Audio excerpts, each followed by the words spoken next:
I'm a proud husband and father of a 14-year-old living here in San Francisco. Been here since 2000, came here from New York City. Like many people that come to San Francisco, it's a chase of completing ideas and making some change in the world enabled by technology. So that's kind of how we got here. Been part of startups, starting them, funding them, been at large companies like Oracle and Accenture. I would say that what I really enjoy doing is shining light on things that need shining light on, especially when it comes to software technology, which I think it's one of the things that software does best is create transparency. And if you're a believer that democracy dies in darkness, so does a lot of things that should be happening. It dies in darkness. So that's kind of what I've think of myself professionally. You asked about sustainability. That was kind of one of the areas I thought was just a lot of darkness, a lot of greenwashing, a lot of things that could easily be done if we just kind of said, hey, this is what it is. Here's the problems we need to solve. Let's just all try to solve it. So, and then when it came to sustainability, there just seemed to be a lot of competing agendas. And what I wanted to do was try to figure out, well, how do we just kind of bring things to light and show people these are not competing agendas. We're all trying to do the same thing here. So let's just try to figure it out. Yeah. And Ty, I think people will be interested to hear your story in terms of how you shifted into that, because you haven't been working in this space specifically, even though you're interested in it personally. Yeah, so I did take some time to think about what is it that I'm really good at doing, and see if it was even applicable to climate change and sustainability. And what I realized about myself is what I'm really good at doing is finding out what the problem is, figuring out what's going to take to adopt a new solution, and then building a product that actually does that. So I spend a lot of time just being active in various climate communities and trying to offer my assistance to people. And a lot of it turned out to be startups, because when they hear about my background at places like Twilio, for example, right? I joined when we were 20 or 19 people. We were building a software platform to try to shed a light on this complicated communications industry.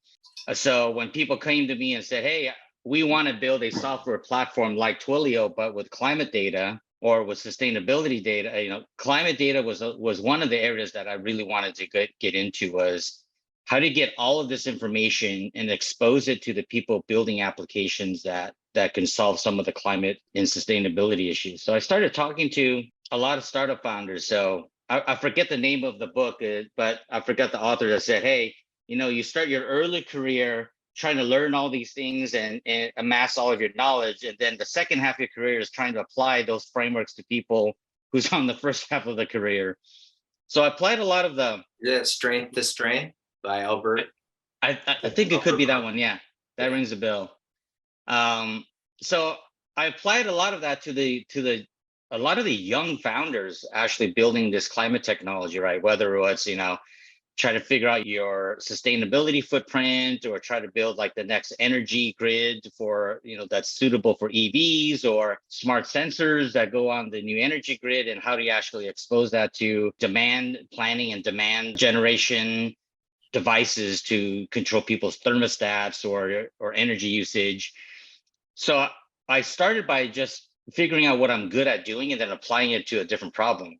I talked to a lot of young founders, some companies looking to raise money. And what I found useful was kind of applying a lot of the frameworks that I used in the past to help them think through it. Simple things like, for what I do around business development, I think of business development in kind of three buckets. How do you drive adoption? How do you get distribution of it through partners? And how do you actually source the best technology? And I'm talking to a lot of these climate young founders. I was like, okay, great. Adoption comes by figuring out the buyer, what's the pain, what's the compelling event, and what's the alternatives to you. So I started engaging with these founders, but I started learning about sustainability, a lot of it through just those interactions. And I started getting involved in a lot of these communities, like my climate journey, work on climate. It led me to some other people that we started these small Slack communities, like about 5 to 15 people. So I learned a lot. I got really deep into two topics. One was the electricity grid, the electrical grid, and then how EVs can impact that. And then the other area was around designing products with sustainability in mind at the design stage. Because I'm kind of an engineer at heart. Actually, one of the people you introduced me to at Autodesk, she got me inspired to thinking about you need a design with sustainability in mind up front. And there's a lot of people who don't have those tools to figure out the right ingredients, the right design principles, the right packaging, the right formulas. They just don't know. Yeah. Right. And people don't want to greenwash, but they Right. have no idea how to even meet the requirements because they literally use spreadsheets, PDFs, and it is a completely broken process. Yeah. And one of the things, little small, like maybe directional things that has brought you to where you are today was we just had a little conversation. I love telling people this story because me and Ty are friends. We've known each other for a while, and we just had a beer and we started talking. And one of the things I really think is great about what you did was you didn't just talk about like I believe in sustainability. You were researching it, you were writing about it in a blog. So you were really immersing yourself in it. A lot of people are afraid to take that step, right? They kind of like will just read articles and don't really get into the step. And then I said I was going to try to get you some introductions. One happened, but one didn't even happen. And because of the homework you did. So I want you to tell that story about because of the homework you did that led to something and then talk about what you're doing now. Yeah, to your point, everybody has a level of imposter syndrome and everybody needs to get over it. And especially those of us who have experience working, we should not be afraid that we have skills and experiences that are applicable. It may not seem like it, which I felt is like, what do I know about climate change? But as you said, I did started basically jotting down notes on my website, silicon2carbon.com. And I kind of use it as just as a personal note keeping, to be perfectly candid. Like, I have no idea what these acronyms are, no clue. What are these things applicable to carbon accounting? What the hell is SASB? What's scope 1, 2, and 3? What are GH? I have no idea. So I just started collecting that. And I first started collecting the thoughts, and then I used it as a discussion tool. So I would just reach out to people and say, hey, I joined a Slack community and said, look, I'm trying to learn about this. Would you be up for a 15-minute conversation? Here's what I think about the problem. And I would point them to my blog. And it got people to first recognize that I was serious about it. So demonstrate that you do want to do something.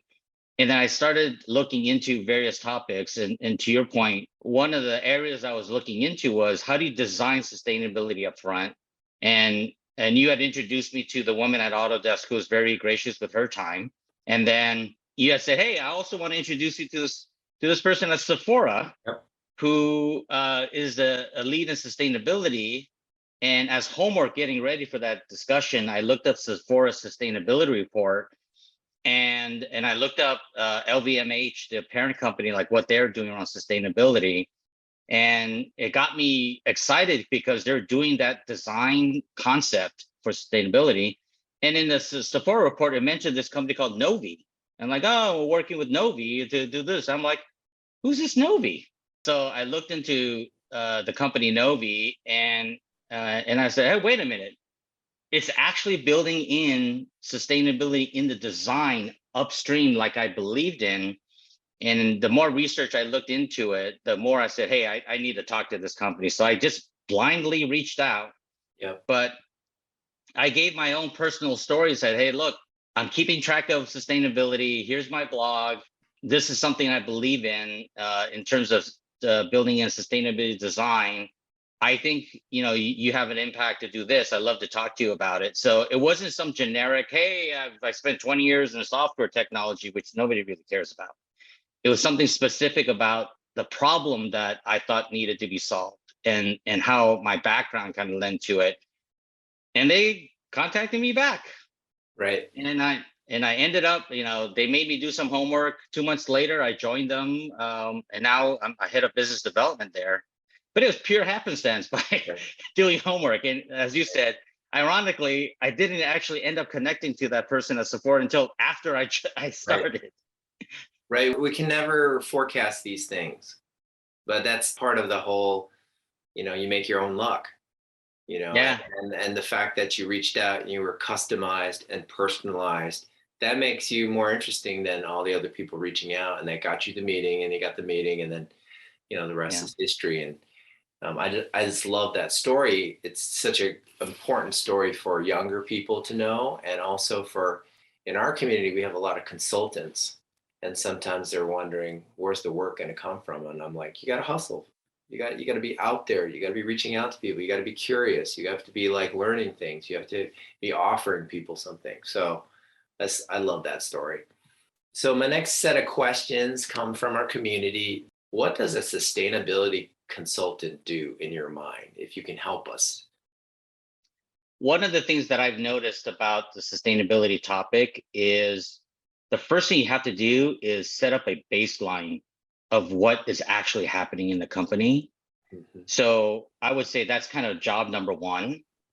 And then the second job, part of the job, is actually figuring out what does the company aspire to be, right? So is it certain things around supply chain? Is it certain things about the ingredients that go in the product? And what I've noticed in my new role, the heads of sustainability at major retailers, their goal is to be the guiding light, the northern star for those retailers to get best practices to introduce products on their shelf that meet ingredients and clean standards, packaging that could meet its recycling goals, and a supply chain that actually can fulfill the scope 1, 2, and 3, the GHG requirements and the science-based targets.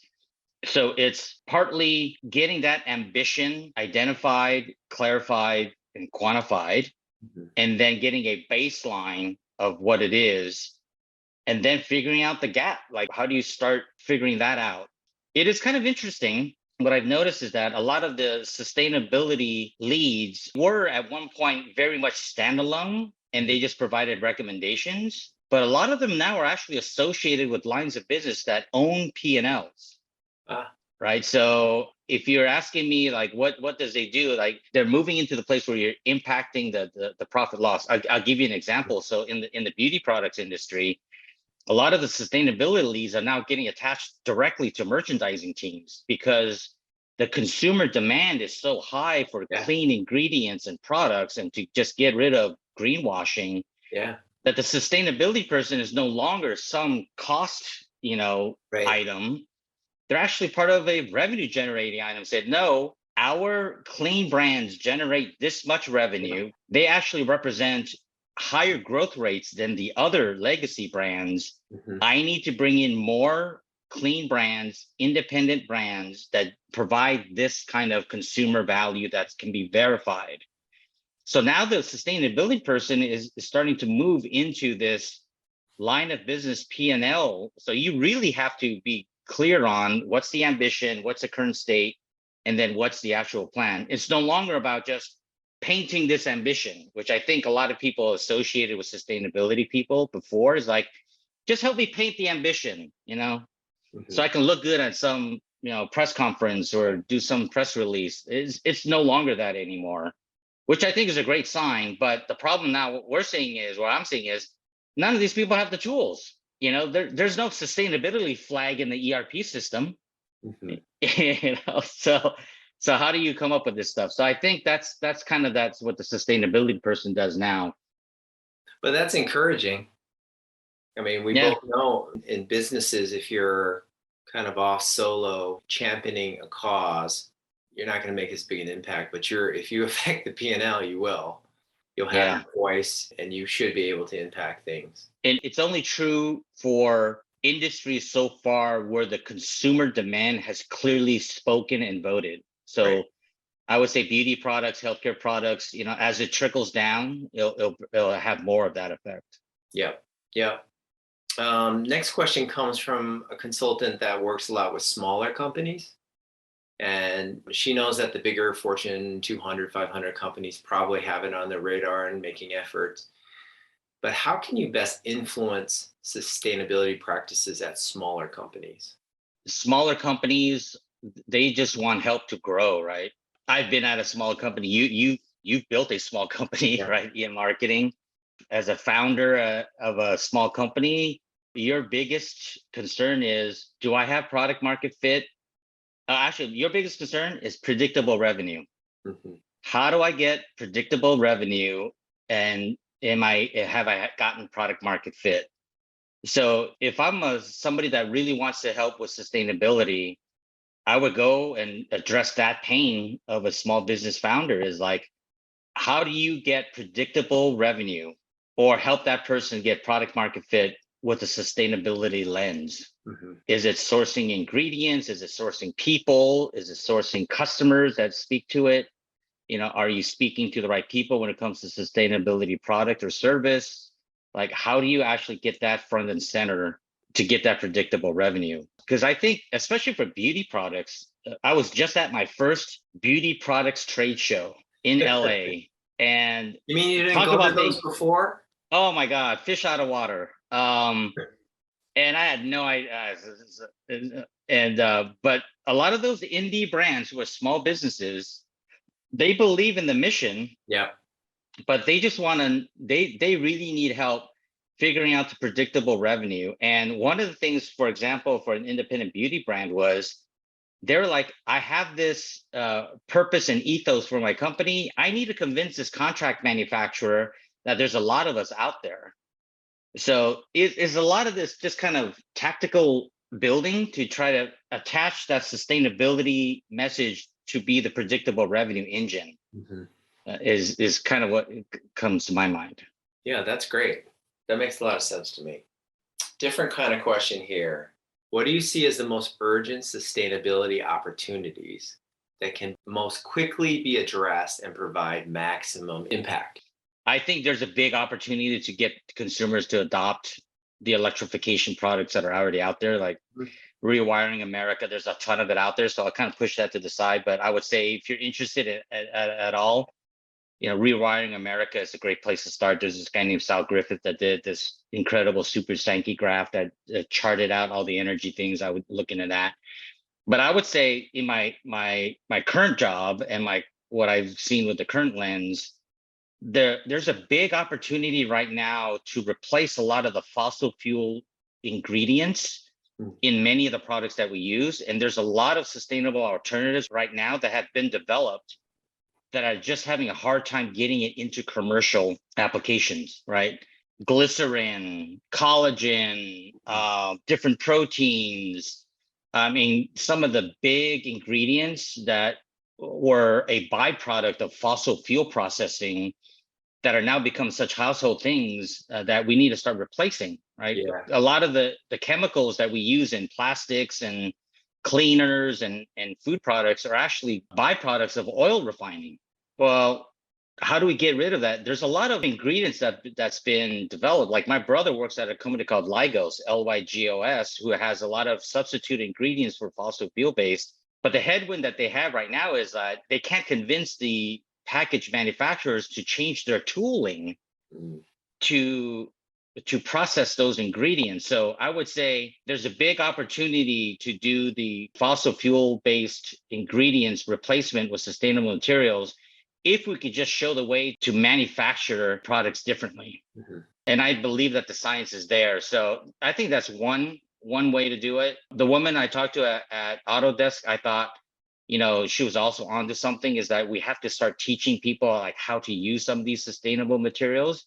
The learning curve is still up there. Mhm. So I would say that's the biggest opportunity. If you're a science person and you want to go work on, seaweed farms to figure out the best carbon capture under the sea, go Yeah. for it, but Yeah. I'm not one of those people. And I don't have a PhD in chemistry to figure out the right levels in the oceans for seaweed growing. And but that's kind of what I see right now, is that I think there's an immense opportunity to help people convince that a lot of these ingredients and processes are ready for prime time right now. Yeah. Well, we're parents of three teenagers, so maybe we can inspire one of them to be a seaweed farmer. Yeah. So we're almost up on time, Ty. My last question for you is, what's next for you? I know you're doing this work at Novi. Is there anything else next for you? You mentioned my blog and everything. I would say to the consultants there, to your point, you got to keep hustling. You got to keep learning. That's one of the things that I would say. There's a skill. It's a lifestyle to just keep learning. There's so much to learn right now in terms of sustainability, climate technology. I have to make a conscious effort to really spend time to keep learning and figuring out what's going on. That's still next for me, is just to keep that going. But What are a couple good podcasts or websites, just a couple that you would suggest to people? Because I know there's a lot of people who are really interested in this topic, including myself. So I listened to My Climate Journey with Jason Jacobs, which is really good. Shale Khan's Catalyst, that one I do quite a bit. I listen to that. I listen to What It Takes, which is this woman named Emily Hirsch who runs Powerhouse. Those three in terms of climate. Okay. But the one that I would say that that's not climate related is I love Kara Swisher and Pivot. And Scott Galloway. Yeah, that's what it was. They just talk about all kinds of crazy topics. They're just so energetic. Right. But those three on climate, I would say, is great. And then My Climate Journey has a paid subscription. I think it's $100 a year. Well worth it. Join the Slack community. Get into the conversations. Some of my better connections was through that My Climate Journey Slack community. That's where I learned a lot about the topics, and I'm very thankful to that community because they are very receptive. People are very generous with their time. I met one of the early employees at Sunrun. She told me some stories about the early days of imagining the early days of installing solar panels, how painful that was. Yeah. I talked to a battery engineer at Rivian to figure out what's going on there. So it is something that I would say invest some time in, but I found that to be pretty productive. Ty, that's all the time we have. Thank you very much. If people want to reach out to you directly, do you have an easy way for them to get a hold of you?